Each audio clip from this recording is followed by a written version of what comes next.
बैठकर पाठ पूजा ये सब करते करते ध्यानस्थ होने की कोशिश करनी है। इसके लिए क्या करते हैं, पहले अल्फा लेवल में पहुंचिए। मस्तिष्क के जो तरंगे हैं, जब शांत अवस्था में आप हो जाते हैं, तब जैसे ईसीजी करते हैं ना, तो हृदय की तरंगों को नापा जाता है, उसको बोलते हैं ईसीजी। और मस्तिष्क की तरंगों को जब नापते हैं तो उसको बोलते हैं ईईजी। तो उससे जब नापा जाता है मस्तिष्क की कैसी तरंगे चल रही हैं, किस स्टेट में हम लोग जो हैं, तो एक अल्फा स्टेट कहलाती है, अल्फा बीटा थीटा डेल्टा, फिर उनके भी 10-10 भाग। तो जब आप अल्फा लेवल में आ जाते हैं, शांत होते जा रहे हैं, ताजे हैं, जागरूक हैं, स्फूर्ति है अंदर, प्रेमपूर्ण है, लेकिन शांत हो रहे हैं। शांत होते होते खो जाइए। दुनिया जो आपके दिमाग में चल रही है, भीड़ चल रही है, विचार चल रहे हैं, खाली कर दो अपने आप को। और उस समय बस मन में भाव लाइए, तू ही तू, तू ही तू, तू ही तू, तू मेरा सब कुछ, तू मेरा राखा, तू मेरा स्वामी, तू ही जगत का आधार, तू ही मेरा सब कुछ है भगवान। ऐसे भाव रखते रखते ओम ओम ओम हरि ओम श्री राम श्री राम श्री राम श्री राम, ऐसे बोलते बोलते खो जाइए। और जैसे जैसे आप बोलते बोलते जो है तल्लीन हो जाएंगे और अपनी होश नहीं है, तो बस पहुंच गया। तो ये जापान में ध्यान बहुत किया जाता है। ध्यान को वो लोग जैन बोलते हैं, चांद जो है चीनी लोग बोलते हैं। चीनी लोगों की समस्या ये है कि वो लोग बेचारे जो है ना, बहुत सारे अक्षर बोल नहीं पाते। जैसे उनके यहाँ घोड़ा नहीं बोला जा सकता, घोड़ा कहीं किसी चीनी से बोल के दिखाइए, वो डा अक्षर बोल ही नहीं पाएगा। हो सकता है घोड़े को गोचाई बोले, क्योंकि वहाँ चा चा ज्यादा बोला जाता है। तो उनको जब कहा गया ध्यान बोलिए, तो चीनी आदमी ने कहा चांद। जब जापानियों से कहा तो उन्होंने कहा जैन। तो वहां ध्यान को जैन बोलते हैं, और वहां जैन मास्टर बहुत मिलेंगे, ध्यान गुरु बहुत सारे। तो उन्हीं में से एक गुरु थे। जब उनसे पूछा गया कि ध्यान कैसे करूं, तो क्या उत्तर दिया, प्याला खाली करो। ये बड़ी बात कह दी। बस ये आप भी पकड़ लीजिए, प्याला है ये सिर, मस्तिष्क, मन, इस प्याले को खाली करो। क्यों? अमृत भरना है भगवान का। तो इसमें है दुनिया, दुनिया के विचार, स्मृतियां, कल्पनाएं, तरह तरह की चीजें, उसको खाली कर दीजिए। कटोरा खाली होगा, भरने वाला परमात्मा अपना अमृत देना शुरू कर देगा। मस्तिष्क में विचारों की तरंगे उठ रही हैं, लहरें उठ रही हैं, उनको शांत करना शुरू कर दीजिए और अपने भीतर झांकना शुरू कीजिए। इस घट के अंदर बाग बगीचे, इसमें सृजनहारा, इसी में आनंद आएगा आपको। बाग बगीचे, इसी में फुलवारी खिलती हुई, सुगंध उड़ती हुई, भंवरे गुनगुनाते हुए, मोर नाचते हुए, सब कुछ आनंद आपको यही अनुभव होगा। अपने ध्यान में अंदर जाएं। इस घट के अंदर बाग बगीचे, इसमें सृजनहारा, इस घट अंदर 7 समंदर, इसमें 9 लख तारा, कबीर ने गाया था।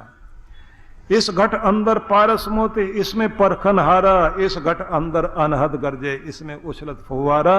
कहत कबीर सुनो भाई साधो, इसमें साईं हमारा, मालिक भी यहीं बैठा हुआ है। इसी के अंदर जाने की कोशिश करो, क्योंकि इसी में 7 समुंदर महसूस होंगे, इसी में 9 लाख तारे, आकाश भी इसी में पारस मोती महसूस होंगे, और इसी में वो पारस मोतियों को परखने वाला जोरी भी इसी के अंदर है। और इसी के अंदर आपको अनंत नाद, अनंत की, अनाहत की ध्वनि गूंजती हुई महसूस होगी, और इसी में झरने बहते महसूस होंगे। ध्यान में आओगे तो कृपा होगी। तो इसलिए अपना नाम जपते जपते भगवान के साथ अपना संबंध जोड़िए। एक चीज और समझने वाली है, मन ईश्वर में तब जुड़ेगा जब आप उसका महत्व समझेंगे। ध्यान में तब बैठोगे जब आप उसका महत्व समझोगे। लोग अपने खुद के नोट गिनने हो ना, कितना आनंद आता है उनको, खाना पीना सोना सब भूल जाएंगे, गिनने में बड़ा मजा आता है। रात हो गई, नोटों की गड्डियां अटैची में से निकाल के गिनने बैठा, पत्नी खाना लिए खड़ी है, वो कहेगी गिनने दे, मौका है, खाना तो फिर भी हो जाएगा। माया में कितना मन लगता है। नोट गिनते समय कोई नोट चिपक भी रहा हो तो छुड़ा छुड़ा के गिनेगा उसको, लेकिन वही व्यक्ति बैंक मैनेजर है, अभी तो अपने नोट गिने, या बैंक का कैशियर है, अगले दिन बैंक में कैशियर बैठा हुआ है वो, और 1 बजे लंच टाइम होता है और 5 मिनट पहले ही कोई जो है नोटों की खूब सारी गड्डियां लेकर और छोटे छोटे नोटों की गड्डियां लेकर आ जाए। अब लेना भी उसे पड़े, पर गुस्सा बहुत आता है और फिर वो गिनने भी पड़ेंगे। दूसरे के नोट गिनते हुए कितना भारी पड़ता है, वो घूर घूर के उसकी तरफ देखता रहता, मन मन में गाली देता रहेगा, इधर गिनती जोड़ता। दूसरे की माया गिनने में भार, और अपनी गिननी पड़े तो खाना भी नहीं खाएगा, सोना भी भूल गया। तो जैसे माया में, खुद की माया में, खुद के धन में रस आता है गिनने में, ऐसा ही रस माला के मन के गिनने में आने लग जाए तो उद्धार। तो पता ये लगता है कि आप कितना महत्व देते हो भगवान को। गोस्वामी तुलसीदास जी महाराज ने एक दोहा कहा, बड़ा प्यारा, राम नाम को अंक है, सब साधन है शून। शून से मतलब शून्य। अंक गए कछु हाथ नाही, अंक रहे 10 गुण। मतलब परमात्मा का नाम, राम का नाम एक अंक है, और जितनी भी दुनिया की दौलत, रुपया, पैसा, सारी चीजें हैं, उन सबको एक तरफ रख लीजिए।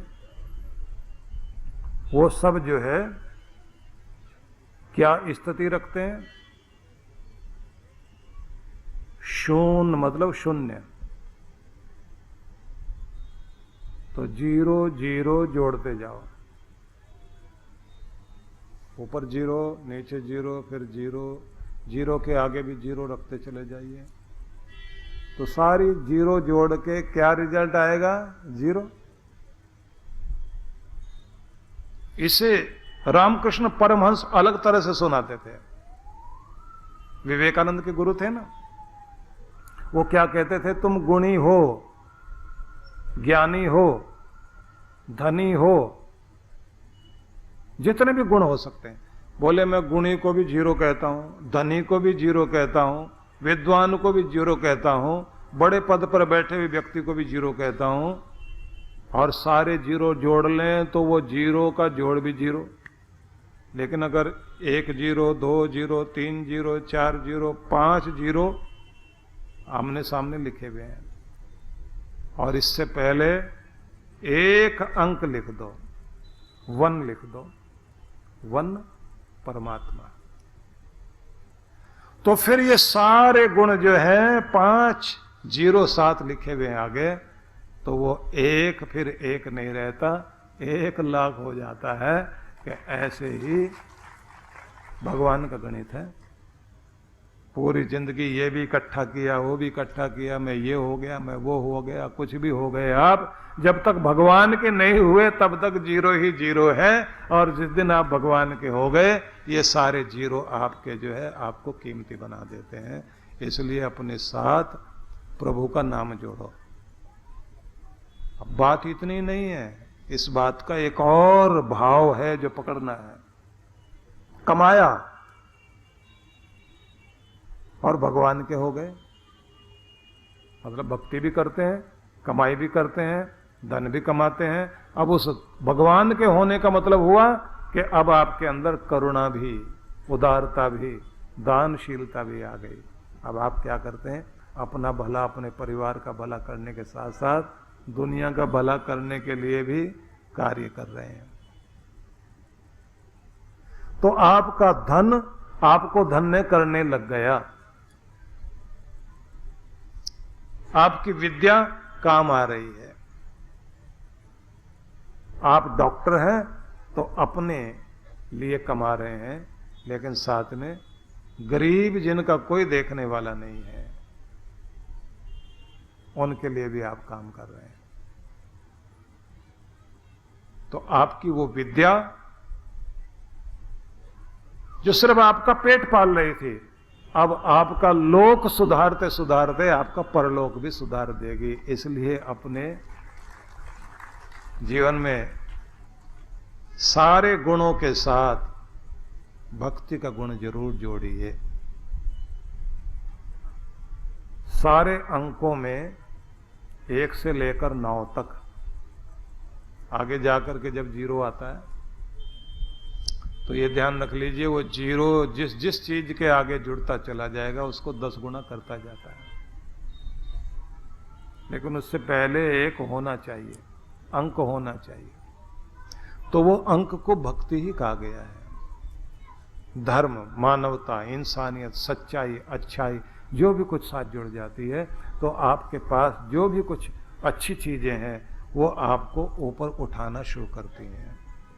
तो सोचिए, भामाशाह ने राणा प्रताप का साथ दिया,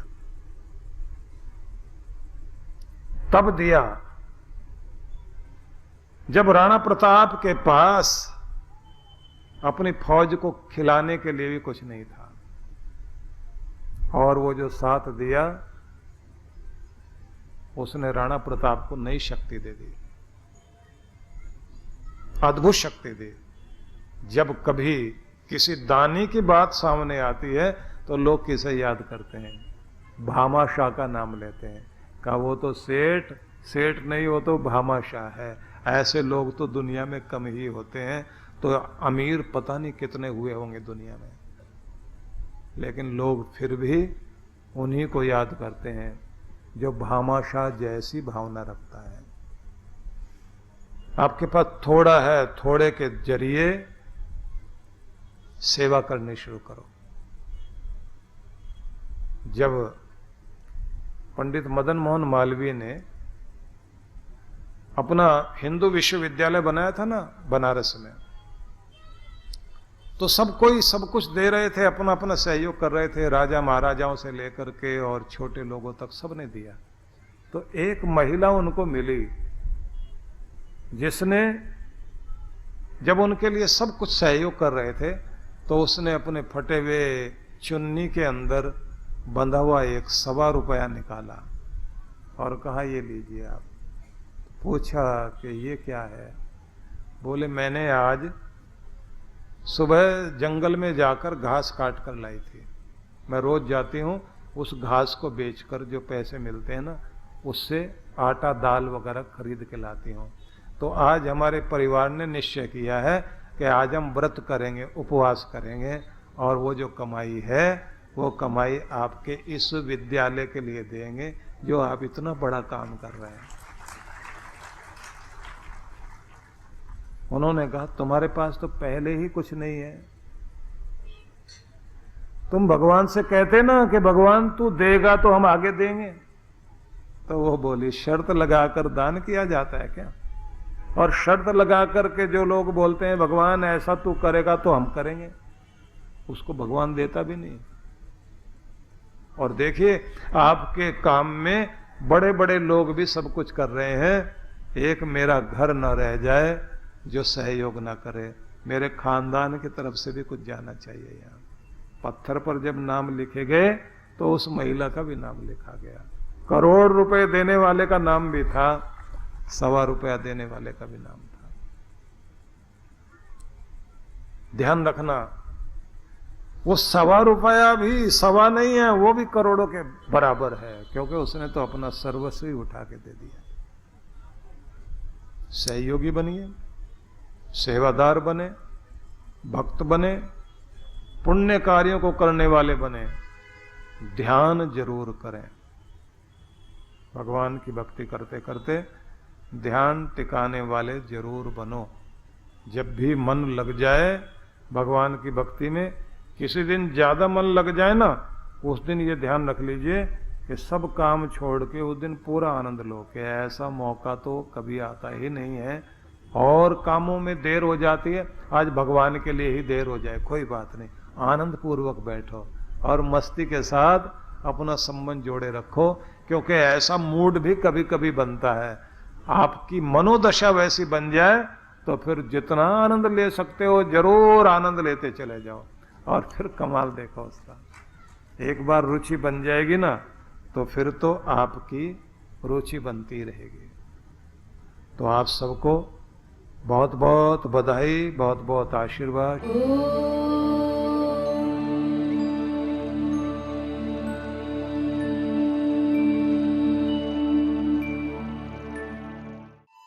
झुग्गी झोपड़ियों में सिसक रहे निर्धन बेसहारा बच्चों के लिए प्रगति की सोच रखने वाले, इनके सपनों को साकार करने के लिए इन बच्चों की ही क्षमताओं को बल देने का संकल्प लेकर चलने वाले परम पूज्य श्री सुधांशु जी महाराज एवं डॉक्टर अर्चिका दीदी के पावन सानिध्य में बाल कल्याण योजनाओं को विश्व जागृति मिशन के तहत पिछले कई वर्षों से संचालित किया जा रहा है।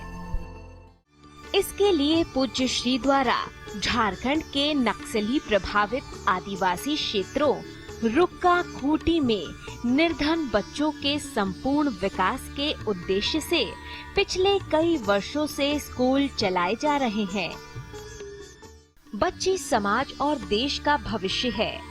इनके उत्थान के लिए यदि आप भी बाल विकास योजनाओं में अपना सहयोग देना चाहते हैं तो ऑनलाइन डोनेशन के लिए लॉगिन करें www.vishwajagritimission.org।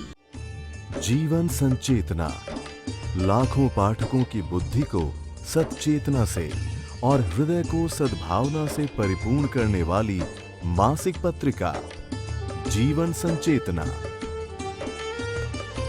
ये देववाणी है परम पूज्य श्री सुधांशु जी महाराज के उपदेशों को पढ़ने एकमात्र समान उपयोगी मासिक पत्रिका जीवन संचेतना। सदस्यता शुल्क भारत में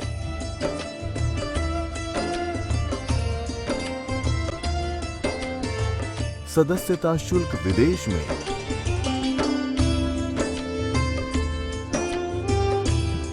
यदि आप जीवन संचेतना की सदस्यता प्राप्त करना चाहते हैं तो इस पते पर संपर्क करें। विश्व जागृति मिशन, आनंद धाम आश्रम, नांगलोई नजफगढ़ रोड, बक्करवाला मार्ग, नई दिल्ली